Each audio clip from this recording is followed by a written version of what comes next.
Hello guys, আজকে আমাদের চেঙ্গুড়ি আনসারেল উচ্চ বিদ্যালয় মাঠে এক বিশাল বড় মেলা।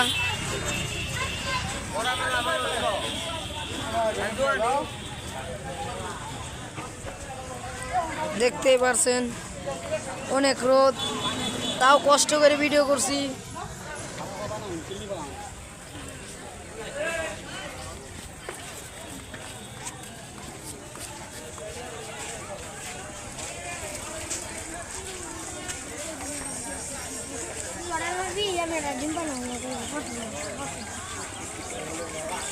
এখন আমরা জুরি সাজ দামাদামি করব, চলেন। এ ভাই, কালাই কত? 30 টাকা কেজি। মাত্র 30 টাকা কেজি। হ্যাঁ, কি এ সাজ কত? 35 টাকা কেজি।